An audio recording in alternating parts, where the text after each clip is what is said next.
I'm Beau Maddox. I'm Robert Ortegon. And I'm Ashley Chancellor. This is Collateral Cinema.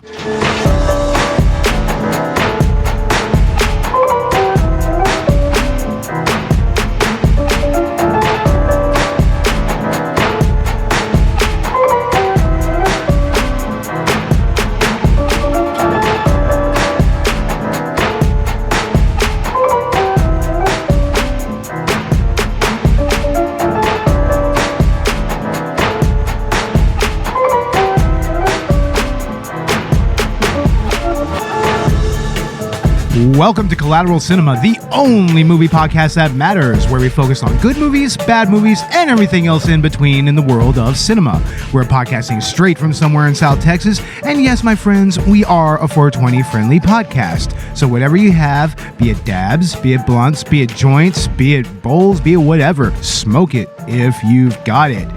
And ladies and gentlemen, this is going to be kind of a brief episode. This is one of our indie movie reviews. We've done at least two of these before, one of which was with Ashley Chancellor here. The Hectic Knife. Hectic Knife.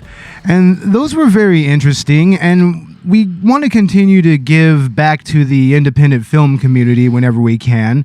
So we just want to try to give some of these movies a bit of a leg up, you know? And I think that we did that for Margam, we did that for Hectic Knife, and we're going to go ahead and do that for this movie right here, which is a movie on Amazon Prime called Unlisted Owner. I believe it came out maybe like last year, I think it was. Right, guys? Yeah.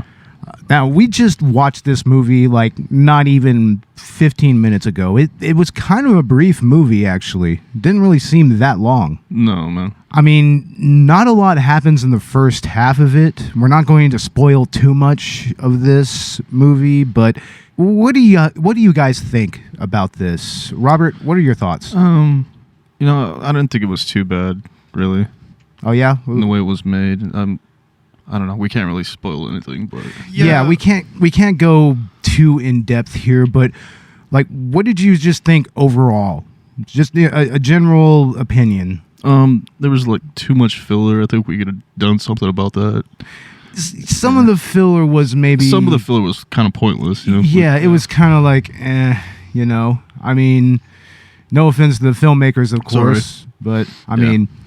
It still kind of dragged a few times. How about you, Ash? What did you think? Well, I understand what they were doing and what he was doing with the film. I could kind of see where he was going as far as making the film unique and truly feel like a found footage. I think he emphasized the realism, but in a way he kind of overemphasized the realism in that realism at its core just isn't that interesting.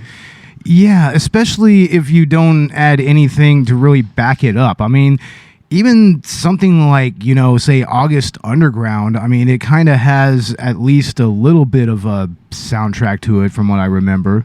I didn't really watch much of it, but... It would have been creepier with a backstory, too. Yeah. A little bit more. I mean, something that it kind of reminded me of a little bit was this movie called the Poughkeepsie Tapes. Poughkeepsie Tapes. Yeah, it's kind of made in the same way, except it's a little more of a documentary vibe to it, though. And Poughkeepsie Tapes, it's generally seen as a little more disturbing than what we saw on this. I mean, this kind of felt more like just like a slasher version of Blair Witch in many ways. Yeah, like early 2000. But I mean, Poughkeepsie Tapes, it was like a serial killer movie, and you know, it was recorded from the point of view of the serial killer. Mm-hmm. And also, there was something kind of similar to Megan is Missing, which is kind of also another kind of fucked up movie, to be quite honest, which focuses on the kidnapping of a younger girl and her friends' frantic attempts to try to find her. It's also a found footage movie, just like this one. Yeah. In those movies, the action was very fluid. It was very suspenseful. I mean, Megan is Missing wasn't that great, and there were parts of Poughkeepsie Tapes that also dragged on, but I think that just kind of says that these types of movies, they can kind of just be really difficult to get the pacing down and to really, especially when you're trying to add realism to something, it's kind of difficult to get that and, you know, keep that realism working. Like watching a bunch of Paranormal Activity movies, right? Yeah, and Paranormal Activity, I mean, that's a series that never really appealed to me that much, but you can kind of see the influences of that series on this. Even though I don't really think there's much of a supernatural element to this. No, they made it seem that way, like there was a haunting, like a ghost. Yeah, it was the build-up, right? Yeah. Yeah, they kind of have a little bit of that vibe. Although, I mean, whether or not it's actually supernatural, we'll go ahead and leave to the imagination. Yeah. But, it does have kind of that vibe to it, and it's a pretty obvious influence from Paranormal Activity to me. Mm-hmm. I feel like the thing that we could complain about as far as this is it's completely intentional, though. It's kind of like this movie is doing, I think, exactly what you think it's doing. Yeah. And it completely goes for that realism. And to go into depth with that, I feel like would spoil the film. Unfortunately, it's really hard to convey. But the best thing I can do is compare it to the kind of disappointment. I don't know if you guys ever heard about that movie Boyhood that was filmed over 12 years. Yes, I'm actually quite familiar with that. That's on the Criterion Collection. It was made by Richard Linklater. Yeah, Linklater. Now, that movie, it's really unique, and it's kind of a landmark in cinema history in several ways, but at the same time, at its core, it's really boring. It goes completely for realism, and it's unique in that it's filmed over 12 years, but at its core, life is just boring. And so when you make something too realistic, I don't know, maybe this kind of thing appeals to other people, but not so much to me. Yeah. Sorry, everybody. We just had to turn a heater off that we forgot to turn off. It is actually very cold here right now. Yeah. Like blisteringly butt-fucking cold, as we used to call it back in the day. No homophobia. But yeah. This movie, it follows the trajectory of a lot of found footage films, honestly. And I found it actually very straightforward in that respect. Yeah.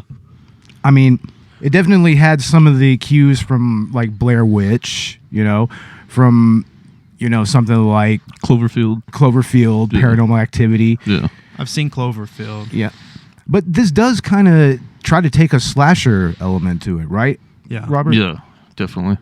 Would you say that this is kind of a found footage slasher movie? Yes, it is. Yeah, it definitely kind of plays like that, kind of, sort of, I guess. You don't see his face till the ending, really. Never see his face. I don't even think you really see the killer's face at all. It's pretty, wrapped up. Ash, have you seen a whole lot of found footage movies? Honestly, the only one I saw was Cloverfield, and it was a while back. I don't remember much, but... So you've never seen, like, Blair Witch, No, I haven't seen Blair Witch Project.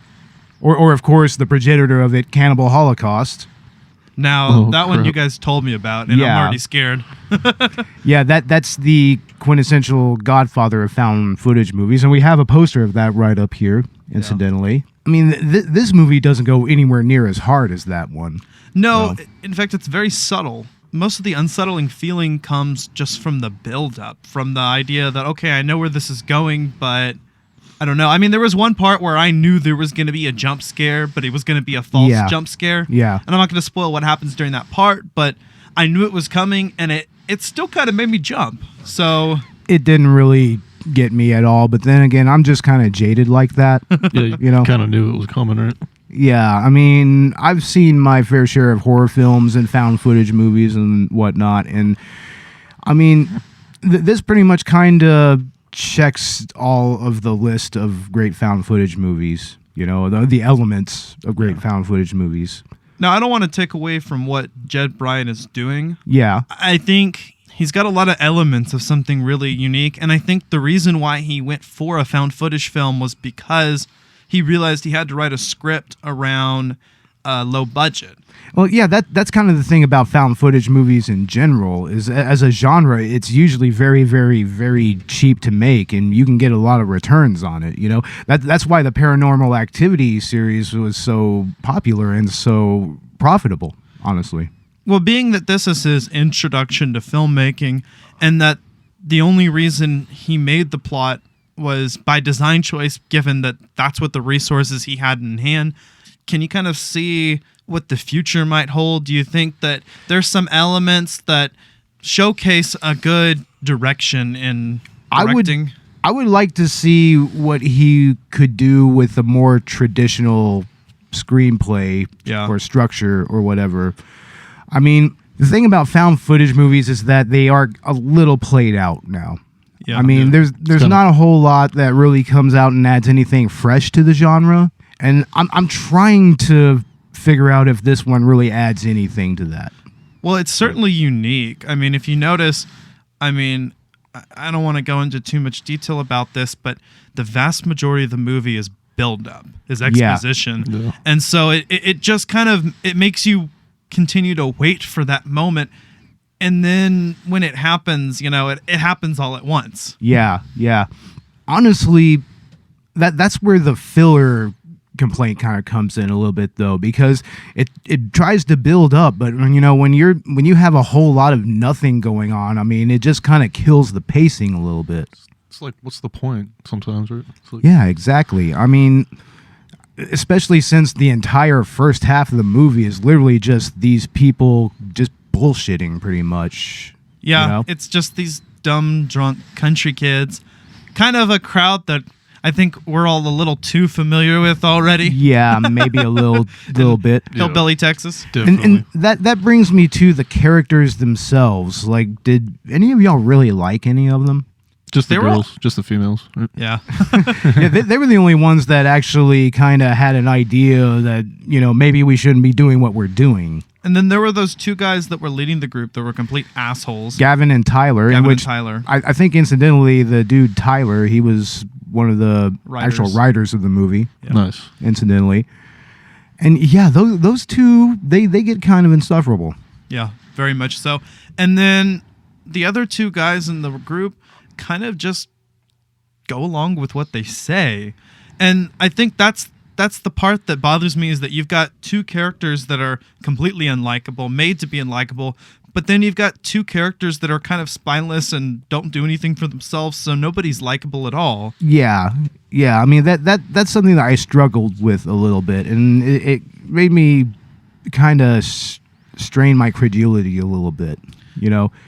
I mean, the acting itself wasn't bad, honestly. Wasn't too bad.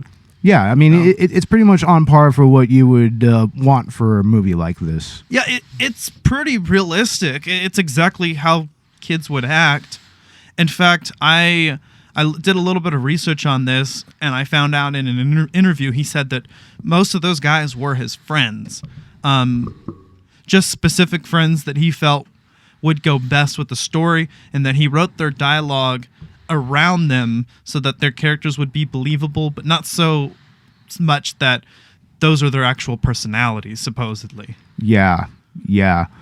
I mean, yeah, supposedly the director said that his friends were very much different Yeah. in many ways. I mean, and then that's fair enough, but it's like, man, why write your friends like that?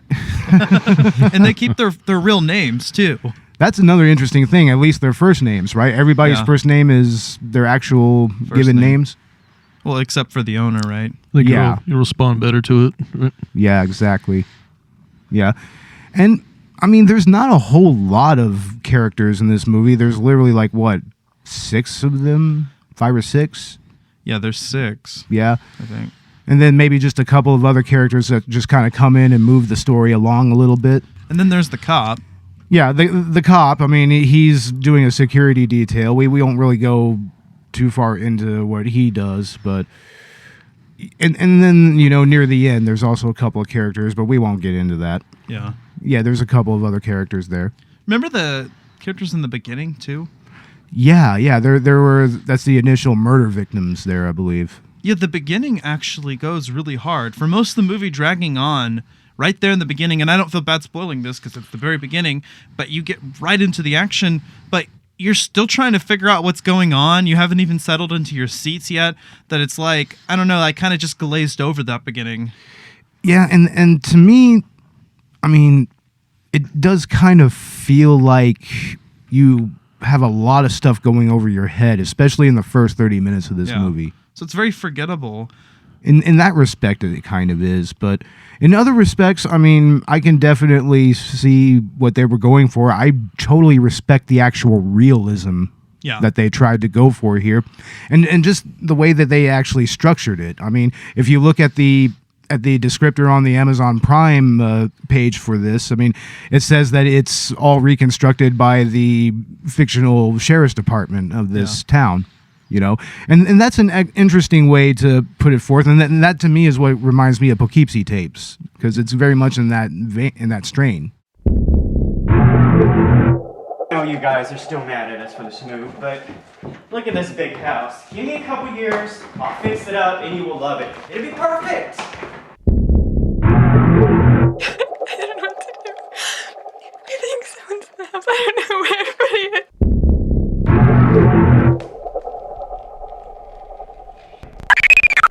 Breaking news from the Wofford County Sheriff's Department. A family of 5 has been found dead in their homes this morning around 8:15 a.m. There are no other details at this time, so...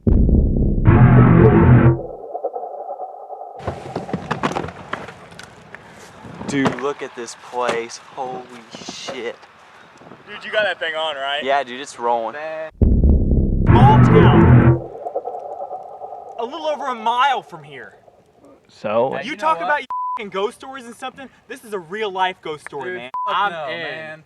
Seriously, Dude, I came out here. I'm not going back to that house. Hey, Open that, dude. I didn't open this. Gavin Where's is Gavin? in there. Has You to know be. where he is. Come on. I don't know where he's at. This is not me. This is Gavin being Gavin right now. Dude, you're in on now. it. You have to be. I'm not in on it. What? do you see, man? Oh, What is my it? goodness. I'm not going in there. Oh my god. It's a dead body. It's a dead body. What? I'm serious, a dead body. Nuh-uh. I don't think we should go up here then. Whoa. I can't believe they really left us down here. I know. Let's just leave. Let's just leave. This is complete bullshit. I mean, it seemed like a good idea at first, but really I'm just ready to go. Yeah. 214-10-4. Dumbass. I swear this kid's... Come on, man! What the fuck? Dude, seriously, help me! Come on.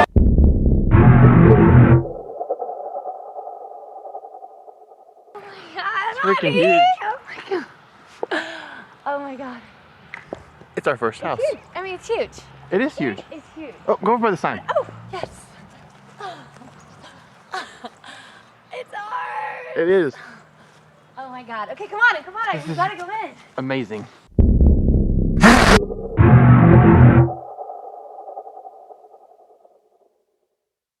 Yeah, it never breaks its premise. Yeah. It stays completely within the confines of what it is, although it is a little weird that these characters are filming all of this, but then they kind of, with some exposition, reveal that some of the characters just film things for the hell of it. I don't know. Yeah. And some of the effects, you know, they kind of took me out of it a little bit. Some of those glitch effects. Yeah, that... Paranormal activity effects. Yeah, once again, it's kind of that influence coming in, right? Yeah. And that was right in the beginning, too. There was all that glitching to the point that I kind of got tired of it. I was like, okay, what are we going for here? Starting to get annoying a little bit. I think I'm going to get a headache. Yeah. But even so, with all of that, I mean, I still didn't really incredibly dislike this movie, No. No. to tell the truth. I could see where it's going, and I don't want to shit on what Jed's trying to do. Yeah. I think I'll go with what I originally said, is that life is just too boring. We watch movies to escape into fantasy. Yeah. There we go. And the whole found footage thing, I mean, it was fresh maybe about a good 10 years ago, but Yeah. it's like, I mean, what are we really doing with it now? I mean, I know that there was some stuff on like the recent VHS movies. I don't know if you've heard of those, Robert. Kind of like just anthology movies. No, haven't.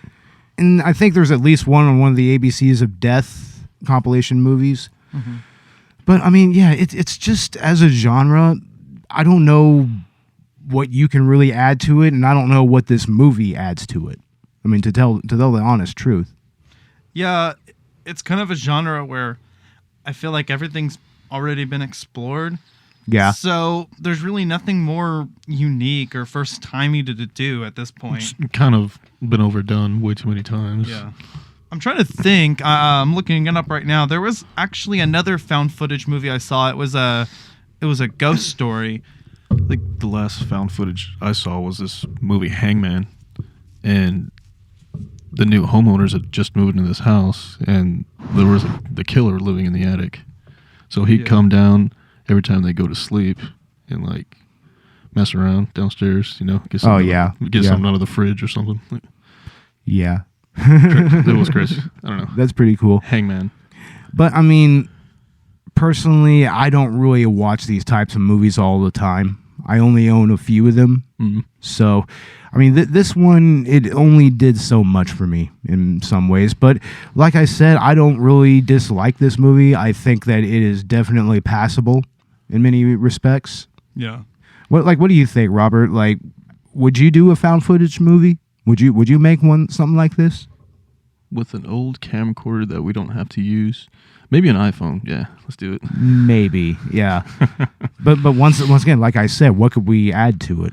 Something that hasn't been done already. I don't know. That's a little hard to think of. Yeah, that's what troubles me about that. And then, I mean, I'm afraid that a lot of people would just kind of eye roll at another found footage movie. There you they go. that's what we would elicit, an eye roll.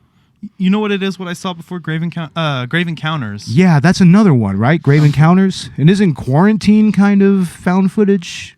I never saw that one. Quarantine. Yeah, that's also known as Wreck in Spanish. Never seen that either. Yeah, I think that's another one, and I mean, once again, I guess it's okay. Yeah. But anyway, I really could probably recommend this, honestly. Yeah. I mean, it's worth at least a watch if you're just kind of bullshitting on Amazon Prime and you want to find something to watch, I think definitely everybody who listens, y'all should go check this out. Y'all should go support this director, and y'all should tell him what you think. Give him some feedback, because I think there's some potential here. Yeah, there's definitely potential here, and it's very admirable that they got this movie together and that they added the amount of realism that they did. I mean, that's admirable to me. I think just the genre killed it. Yeah, it was the choice of genre. I would like to see what this director would do with a more straightforward story, a more no found footage screenplay, just something that actually, requires a little more structure and maybe some actual editing and some music and some creating tension that way. It's not like this movie is bad. It's not like I feel like I shouldn't have watched this. It's by no means a bad movie. No. It really isn't. But it doesn't add anything new, and I can't say that I had a particularly good time with it, Yeah. I wouldn't say it's a waste of time, though, at all. It's not. No, it's definitely worth checking out. I collect a lot of low-budget indie films myself. Yeah, and we watch a lot of stuff like this. And we can't crap all over it. I mean, no, not at all. I mean, we watch a lot of full moon pictures stuff, and full moons. A lot of that is even hokier than this stuff, and it's still fun to watch. So, I mean, this stuff was still definitely something to see.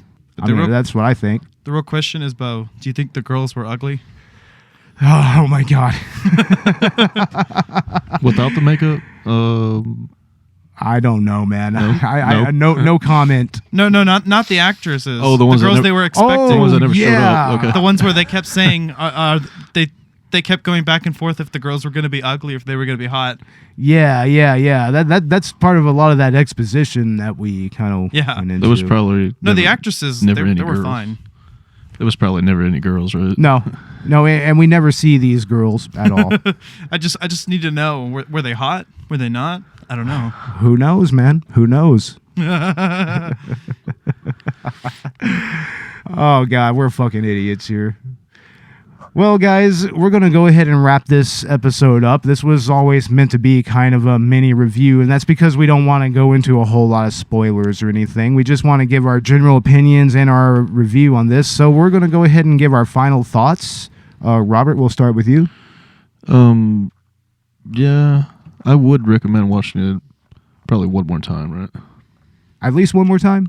Maybe a few more times. It would be worth checking out again. Like, I can definitely see myself popping open a beer and watching it again. Yeah. How about you, Ash? Well, like I said before, I think it's unique. I definitely think this director has what it takes to put his own spin on something. But I just really think that the direction this went in it didn't do it for me, but maybe it would for somebody else. And I think he did the best with what he had, picking the genre he did based on what resources were available. Yeah, I can totally understand why he made this a found footage movie, because those are just very, very easy and very cheap to make. Yeah. I mean, it's easy to get a couple of your friends together and actually, flesh it out and make something out of it. Yeah. But there is kind of a seen it before quality to it. Yeah, definitely. Yeah. And that pretty much sums up my final thoughts on this movie. It's definitely something that you should check out. It's definitely something that, you should definitely go and support the filmmakers. Like, that's without a doubt. Yeah. That's why we do these episodes. And honestly, I would like to see what this director does with a different type of, genre. I still think that he should still do horror or thrillers or something like that. I just like to see him kind of branch out. Like, if I see another found footage movie from him, I'm just going to be like, Yeah. No offense, Jed. I would like to see what you can do with something a little more structured. So let's go ahead and give an actual rating out of 5 stars, more or less. Robert, what would you give this? I'll give it 3 stars. 3 stars, yeah. 3 stars. How about you, Ash? 3 stars for originality. You know what? I'm gonna go a little further and give it a 3.5. Oh, Yeah. okay. Yeah. It's not really my cup of tea, but I could definitely see people liking it and watching it. It's fine. That's where I would probably fall into that whole argument. But yeah, 3.5 stars for me. Well, ladies and gentlemen, that wraps up our quick little indie movie review. Guys, y'all have anything else to say? Well, let's keep more of these indie reviews coming. Right? Oh, definitely, yes. And that's where the indie film community comes in. If you would like for us to check out your movie, we're not going to be too brutal on you. We want to help people get their movies out there, regardless of what we think about them. Doesn't matter what we think. Yeah, it doesn't matter. This is our opinion. Yeah. Well, and this is getting them more coverage either way, because we're telling you guys to go out and watch this. And so regardless of what we feel about it, we're putting more exposure and we're telling people to go ahead and give it a shot. So, ultimately that helps the filmmakers. Yeah, there's probably people that really, really like found footage movies and just want to check something like that out. I can totally respect that. And I respect what the filmmakers did here. Yeah. I really do. I do. Robert, what is the next movie on the episode schedule? For season 2, we are going to be doing Bullet, Steve McQueen's Bullet. Oh, yeah, that's right. We're going to do another car movie. Now, if people will recall from our last season, we did Death Proof. Death Proof. That was your choice as well. It's one of my babies. Yeah. Robert, why did you choose this movie? Because of Steve McQueen, really. Really, yeah. And because of basically the new car they brought out again for 2019. Yeah, yeah, it's kind of a reproduction of that car, or is it? Yeah, but it's a lot faster now. I gotcha. Yeah, so you're going to hear a lot of car nerd stuff on the next episode, and we're going to let Robert kind of go off on that a little bit. Kind of open the door for all the car movies, this one. Oh, yeah. That's something we're going to try to have at least every season is a car flick. That's going to become one of our calling cards, hopefully. And Ash, you want to add anything about Bullet? Do you know anything about this movie? Steve McQueen? You ever seen I don't know any? anything about Bullet. I've never seen it. Wow. I think that Robert and I watched it not too long ago. Yeah, we did. And I'm down to watch it again because those types of movies are really, really badass. You know what? If you're going to do a car movie, a car flick every season, you should do a video game flick. That's right. We totally should. I'm thinking in the future, we could have like crossover events where Collateral Cinema does a movie adaptation and Collateral Gaming does the video game version, and we kind of tie over with that. Yeah, that'd be cool. That'd be cool. Like we could do Tomb Raider or Mortal Kombat. I'm down for Mortal Kombat, bro. Dude, we just got done watching Cloak and Dagger movie. Oh, yeah. That was really cool. That was awesome. Well, that wraps it up for us. You can find us on iTunes. You can find us on Spotify and YouTube and wherever else you get your podcasts. We are on the Chill Lover Radio app. You can find us there. And also, we have a Patreon, which we will be putting a new video and a commentary up very, very soon. We just recorded one like last week, right, guys? Freddy got fingered. Yeah. Freddy got fingered. Yeah, we took on Freddy got fingered. So Tom Green, if you're listening, you should check it out. We'll even give it to you for free if you want. But only if you're Tom Green. Yeah. So yes, find us on Patreon. Find us wherever you get your podcasts. And with that said, I'm Beau Maddox. I'm Robert Ortegon. I'm Ash the Chancellor. And we are Collateral Cinema, and we are out. Yeah.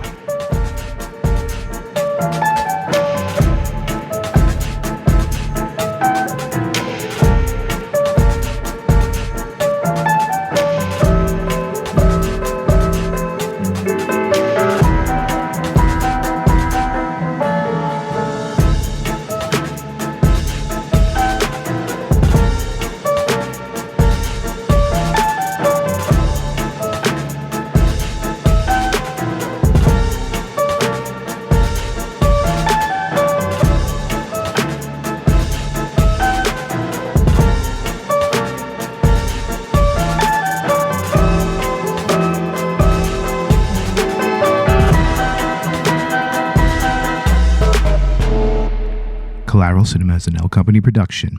All music and movie clips are owned by the respective creators and are used for educational purposes only. Please don't sue us. We're poor.